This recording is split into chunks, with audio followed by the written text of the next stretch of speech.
All right. Welcome, everybody. Welcome to the Leader Transition Institute's November 2025 Learn, Do, Grow, Repeat. I'm Annie Brock. I'm a former Army paratrooper and medevac helicopter pilot. I love to talk about team building, communication, and leadership. And I'm the president and CEO of the Leader Transition Institute.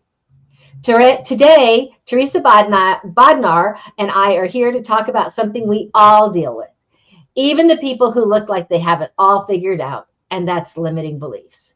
Theresa, welcome to StreamYard. Would you please introduce yourself to our audience? Absolutely. Thank you, Annie. Hi, everybody. My name is Theresa Bodnar, and I'm a retired Army colonel turned LTI training facilitator for changing focus and a positive psychology educator. I'll tell you, in my 24 years with the Army, I've had to practice letting go of limiting beliefs and creating a new story for myself in order to be the best leader for my soldiers and also reach my full potential.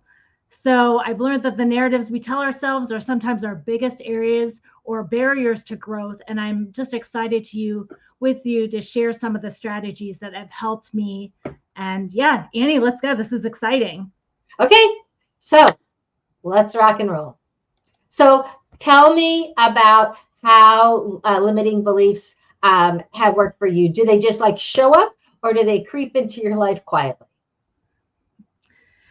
My limiting beliefs show up by actually how I'm feeling. So I know when I'm having a limiting belief is when I feel bad just about myself, or like I'm nervous, or just not sure. I can feel it in my body. And that lets me know that I maybe need to check what my limiting beliefs are. And so it's just a Awesome. reminder to go and do that. Awesome. Well, I love that because today we're going to help you notice them, challenge them, and rewrite the ones that aren't serving who you're becoming, because that's part of what Theresa and I want to do today.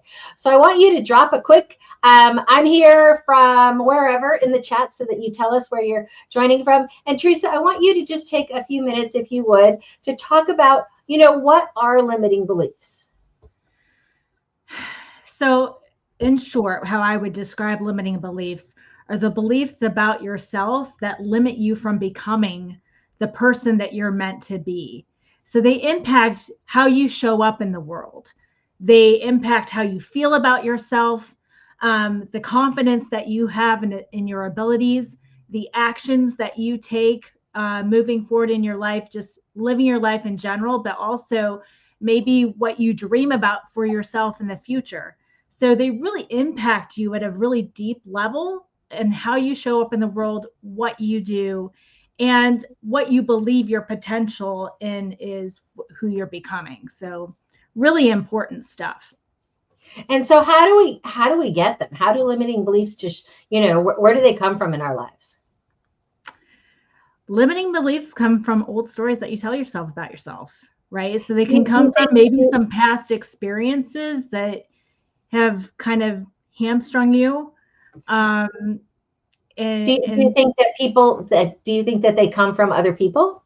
Do we they could inherit come from them? other people. Yeah. So, I mean, we're definitely impacted by our environment. They can come from, um, not only yourself, but like I said, from other people. So it could be sourced in like even as early as your childhood, maybe some criticism from the people in your life that were most important to you, your parents, friends, your teachers.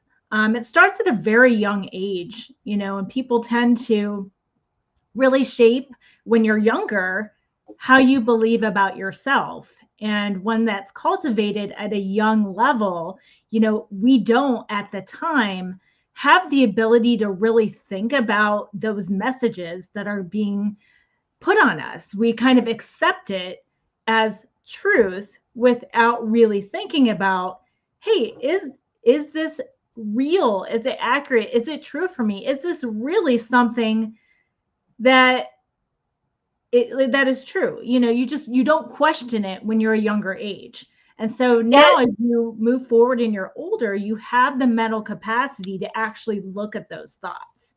And so it yeah, becomes but very I think though, even though as we get older, these limiting beliefs sometimes they just sound reasonable.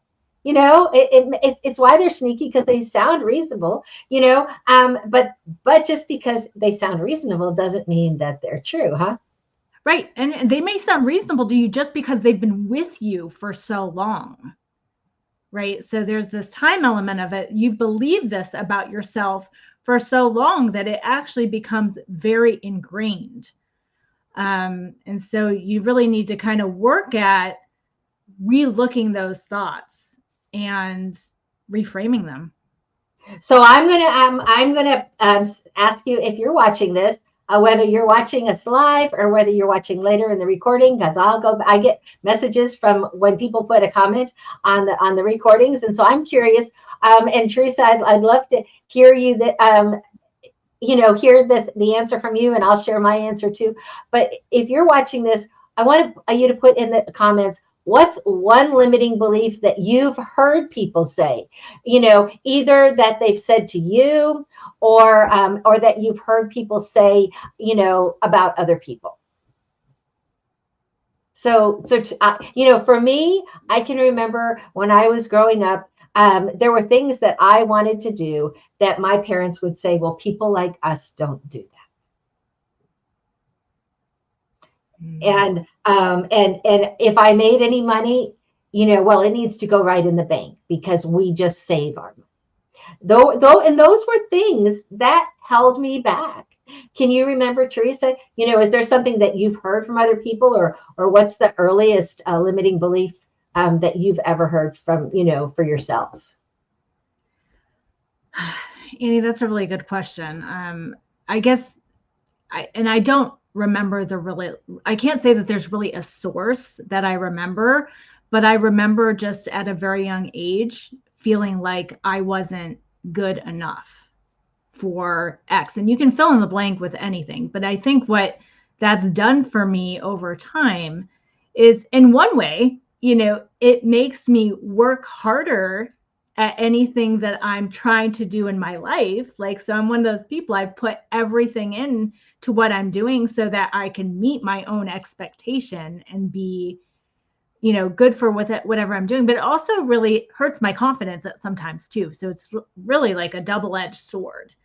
And I just think that's a message. Like I said, I can't tell you an exact moment when that happened, but I remember that being just something that's stuck with me for a really long time, that I've had to routinely look at and counteract. Awesome. Well, nobody put anything in the chat. That's okay. People do and people don't. It's not, there's no right or wrong. So I want to just reiterate what you already said, in case people logged on a little bit late. And that is that limiting beliefs can come from three main places. Number one, early experiences. It's like something told us something once and it stuck. Past failures, we did something and it didn't work out well, and we decided that meant forever. In comparison, and social media in today's world, social media is an amazing place to collect all the wrong information about ourselves, because we are too short, we're too tall, we're too skinny, we're too fat, we're too this, we're too that, we live in the wrong place. We don't have the right training. It's all out there.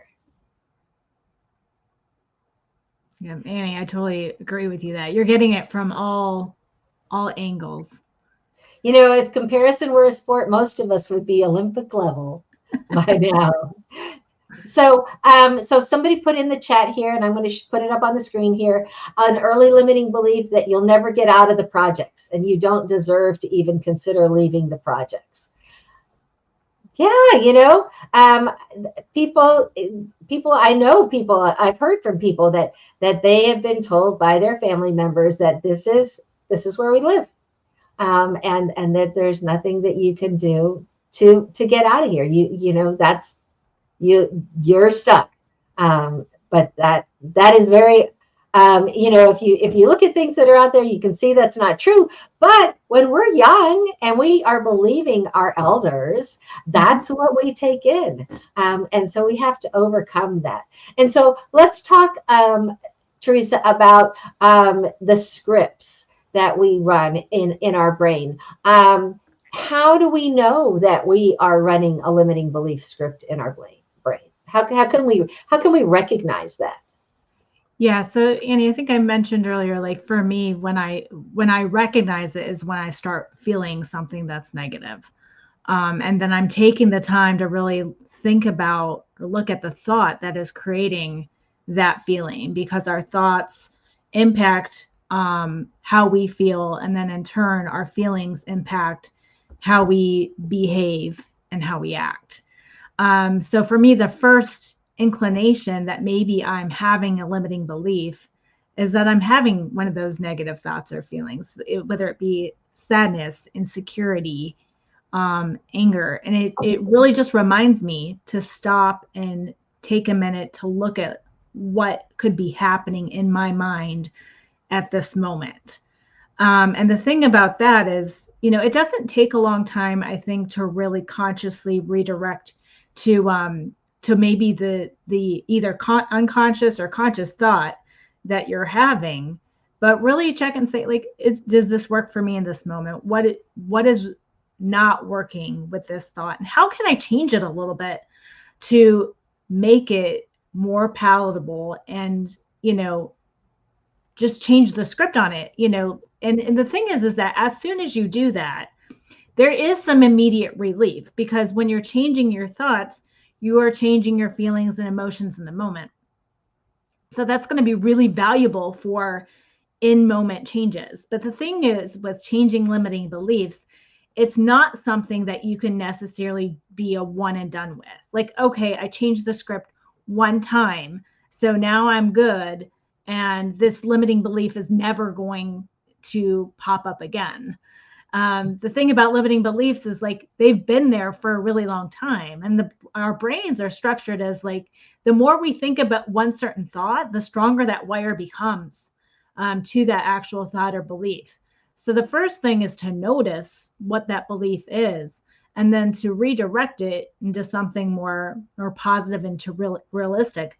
But then that's not the end of it. It's how can we continue to practice this thought over time so that we can rewire our brain and really have this new belief about ourselves and about life. So it Yeah. takes consistent practice over time. I agree. That's been my experience. Alex from Ohio, thanks for being on. He says that a limited belief that he's heard is that you should have to or want to do what you're good at just because you're good at it. But just because you're good at it doesn't mean you love it. And so we get into this thing, and just because you love something doesn't mean that you're good at it. And so to assume that since you're good at it, and maybe for people who are leaving the military, very often in their transition, as they're looking for their trying to decide what to do next in their life, people ask them, well, what have you done this whole time that you've been in the military, whether that's 3 years or 25 years? And they tell them, and they'll say, well, this is how you can do that in civilian life. And the thing is, maybe you don't want to do it in your civilian life. So that's a limiting belief that other people have for us, and Yeah. I think that's one of the challenges too, is not only do we have to deal with the limiting beliefs that we have for ourselves, we have to work through the limiting beliefs that other people have for us. I mean, and Alex, thank you so much for putting that example out there. Like when Annie read that, I really felt it. And I can just tell you, spending 24 years in the Army, I was really good at my job. If I was promoted to colonel, I must have been doing something right, but I didn't love my job. And I didn't necessarily feel like what I was doing was really what I was meant to be doing. And having gone through this transition of retirement and going into something new in my next chapter, I could have easily gotten a government job, doing something similar to what I'd done in the past, making, good money, not worrying about life, just doing with what was comfortable and what I'm good at, or what I was good at in the Army. But moving forward, when I retired, I knew that I wasn't going to be doing that same thing. That's not really what was on my heart, even though I was good at it. I'd much rather talk about positive psychology and mindset and well being and resilience, things that I was attracted to while I was in service that I learned a little bit about but really wasn't able to practice other than through example. But now I have the opportunity to be on LinkedIn Lives like this, to do training through LTI, write workbooks. I'm doing all these things now that I love that I don't have a lot of experience with. And Annie and I were talking, this is my first LinkedIn Live. I kind of had a limiting belief that I couldn't do something like this. So here I am trying it out. And I just know, I feel so energized right now. I'm so happy that I get the opportunity to do this. And if I would have stayed with that limiting belief, if I have to stick to what I'm good at and not try something new, I wouldn't be here today. So this is just that's a wonderful example. So for me, there are three questions I ask myself when I'm looking at a limiting belief. The first thing I ask is it objectively true? And that's a yes or no question. It's really simple. The second question is it true all the time? Again, very simple, yes or no. And three, is it helping me grow into who I'm becoming? And if what I'm telling myself fails those questions, then it's something that's not serving me. So what about Theresa? Let's go through how we can, overcome a limiting belief. Say a lot of people, particularly this time of year, are thinking about health because they've gone through a whole year and they didn't, accomplish what they wanted to do health wise. And so they see the new year starting, and this is a new time, fresh slate ahead. My philosophy is tomorrow is the day for the fresh slate, not January 1st. My question is always, why are you waiting? But let's talk about the importance of good health in moving past limiting beliefs, because I think they're intertwined, physical health and mental health are intertwined in overcoming our limiting beliefs. It's all intertwined. Mental, physical, emotional, spiritual, it all impacts our ability to show up as our best self. And I think being healthy is really the baseline. And what does it mean to be healthy? Is it eating correctly? Is it getting enough sleep?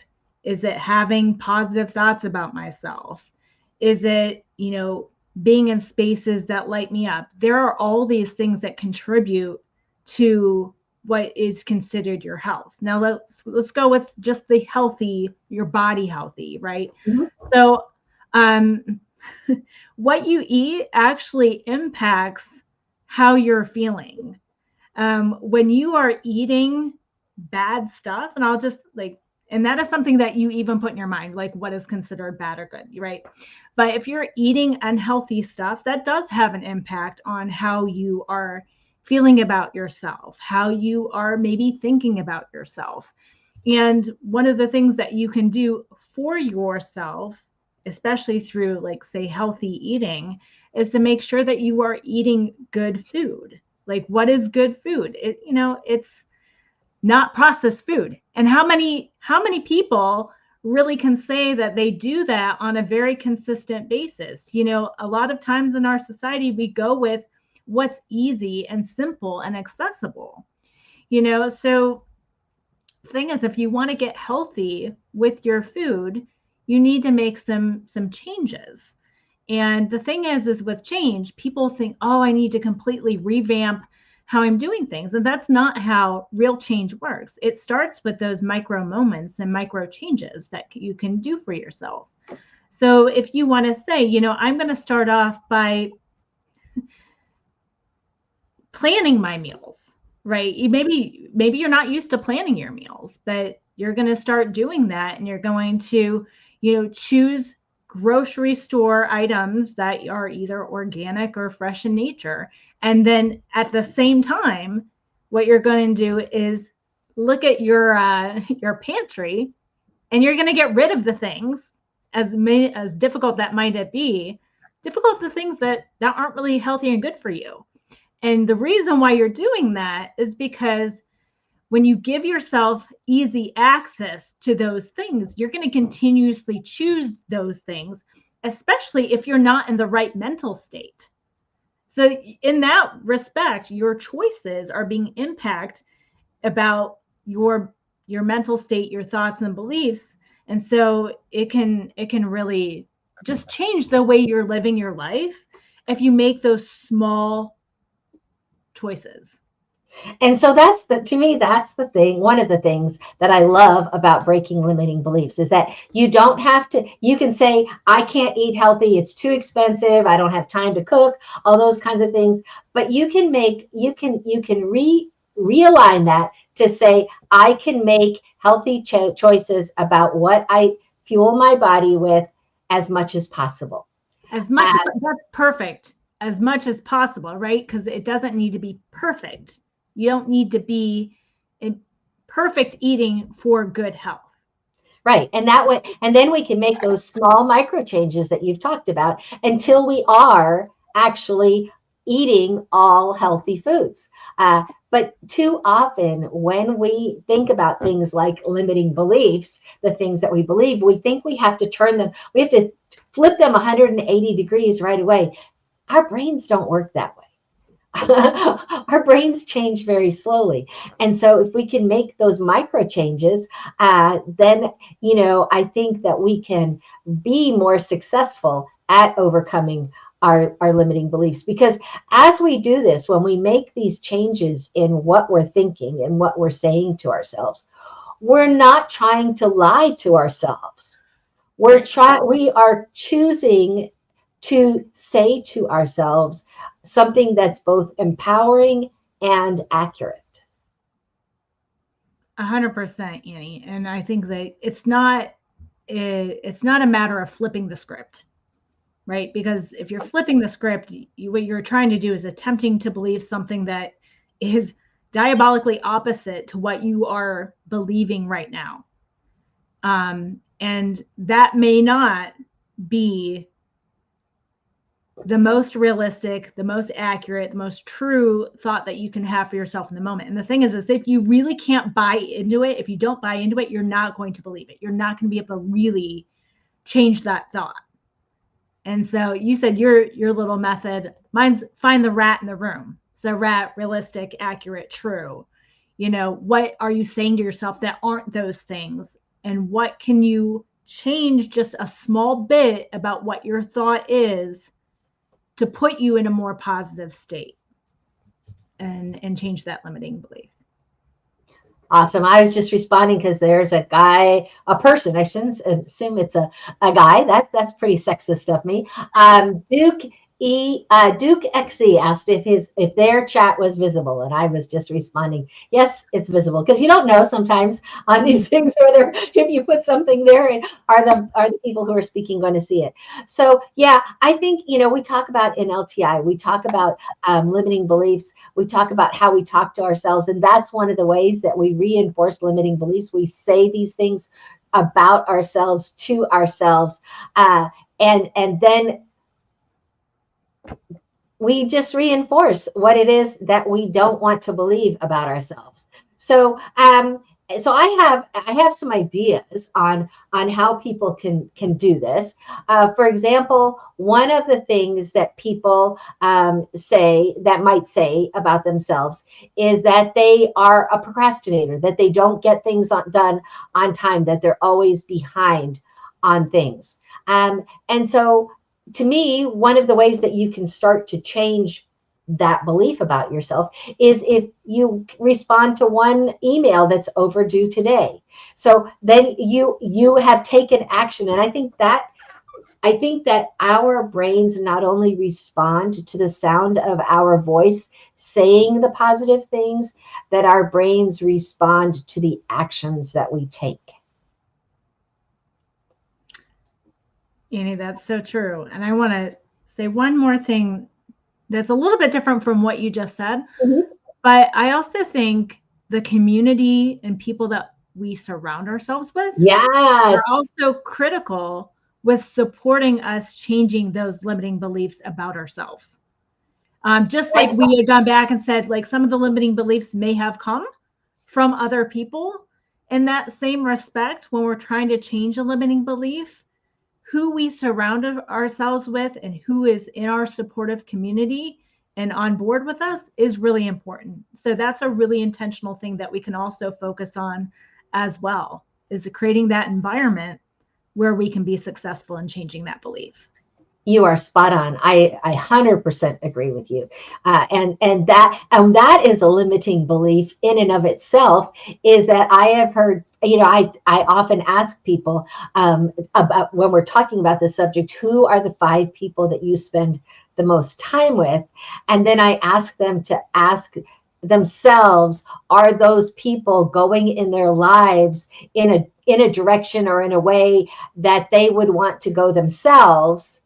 And that if not, then they need to remove that person from their life, or at least as much of their life as they can.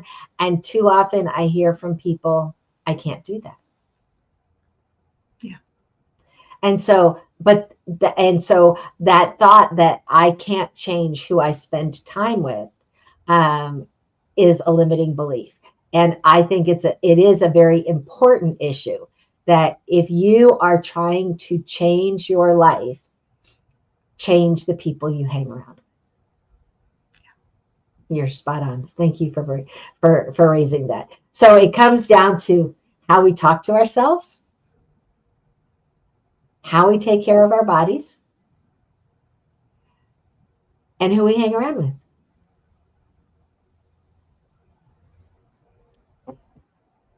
It takes time, and it takes effort, but you can change your limiting beliefs. We have somebody who just posted, you live up or down to your limiting beliefs, or to your beliefs. Community is so important as well, and the older I get, the more discerning I am of those closest to me. Yeah, I love that. Energy And access is currency. say that again. I said energy access is currency. Oh, I am going to put that in the chat because that is so good. Um, energy accesses Is currency. currency. It's and that's something that over time too I have become even more aware of, is how much my energy is impacted by my environment, who I'm spending time with, who I am giving access to my energy. And the thing is that we impact one another. So like it's contagious. There's such a thing as energy contagion, and the thing is that the energy that is strongest in the room is the one that is going to impact the energy of everybody else in the room. So when we're creating these environments and community, we really want to make sure that the people in our environment are supportive of who we want to become and have the mindset, the positive energy, and just the community that we want to be a part of. It really is a very intentional thing with building your community and protecting your energy, right? So protecting your energy is a big thing too. Is you want to make sure that you are parts of environment that where your energy flourishes, but also knowing those things that drain your energy and what you need to limit your access, whether it be to certain people or places or situations, and learning to say no in order to protect your energy is really important. At the same time, saying yes to those people and things that do is also really critical. Yeah, all of that, all of that. Now, if you need some help in achieving this, in getting to this, overcoming your limiting beliefs, we have a lot of tools out there available. And you can reach out to us at LTI. We have some tools for you, but it's as simple as using something like Google Gemini. If you have a Gmail account, you have access to the free version of Google Gemini. And I typed in there as an experiment because I am learning how to use all the Google AI tools. And I typed in there, create a mind map for me about how to overcome the limiting belief that I can't become who I want to be. And it created a whole bunch of steps for that, a whole actionable plan with structure. And so, and I know that if you use Notebook LM, then it will actually create a physical mind map for you. If you like to see things in pictures, because some people are picture focused and other people are more written word focused. And so that, in my mind, there are no excuses for anybody at not being able to overcome their limiting beliefs, because you can't say, I don't know how anymore. You don't need a physical person there to help you through it. AI is there. And of course, we have to weed out the weird stuff that AI tells us, because sometimes it tells us some weird stuff. But in general, on something like this, it's going to lead you down a path that requires self-thought, so that you don't have to believe all of the things that it tells you. And I think that is really critical. Theresa, have you ever used affirmations? Use affirmations all the time. And that goes with, taking a look at some of the limiting beliefs that I've had and said, okay, what is this that I can change this thought to be more realistic and give me more motivation?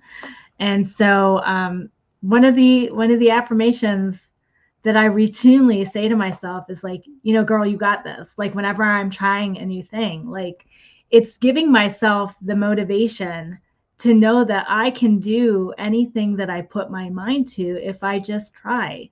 And the thing about affirmations, it's just a really quick thing that you can do in the morning, or like when I'm saying, like, I know I'm going into something and I need like to really give myself a pep up. Like, it's just those small thoughts, like, girl, you got this. Girl, you got this, and it just changes. It changes the way that I am in the moment. And then that changes who I am becoming in those next moments afterwards. And it really helps me live into who I am becoming. Well, awesome. Well, before we go, is there anything that we haven't talked about today that you think that our audience should hear about overcoming limiting beliefs, Theresa? You deserve a beautiful life. You deserve everything that your heart desires. The only thing that really is limiting you is your limiting belief. And so you have the opportunity right now to change those, to recognize them in yourself, to reword and reframe into something that helps you become the best person that you can be and give you the life that you desire. It's simple changes that need to be done consistently over time. And we are here to help you with that. The time is now. And you've got this. Oh, I love that. Thank you so much. So I am going to put into the chat Theresa's LinkedIn, mine and Theresa's LinkedIn. So if we're not already connected with you on LinkedIn, I hope that you will connect with us. And there's one more comment that I just saw come in. And so I want to make sure that we talk about that. This is one of my favorites. From this person, I've always been of the impression that if I'm the smartest person in the room, I'm in the wrong room. Yes. 100%. And that is part of changing who you're hanging out with. Those five people. I don't know. It's been attributed to 16 different people, that quote, that you become the average of the five people that you spend the most time with. But it is the truth. And if you are the smartest person in that group, you might not. Maybe those people aren't bad for you, but they're not helping you grow. And so you need to find another place that you can spend significant time so that you can do that growth piece. Absolutely love that. So thank you everybody for being on with us today. We will be, or I will at least be back here again with you on the fourth Tuesday in December. Actually, I'm sorry, it's the third Tuesday. We're not going to do the fourth Tuesday because that's right before Christmas, and we know that people are not paying attention to this kind of thing. But we're not, we can't let December go without a session. So December 18th, we'll be right back here, 12 o'clock noon on LinkedIn, YouTube, and Facebook. Thank you for spending this time with me. Thank you, Theresa, for being here today. Thank you so much, Annie. And thank you, everybody, for being online. It was great. And please connect with me on LinkedIn. Okay, happy Thanksgiving, everyone.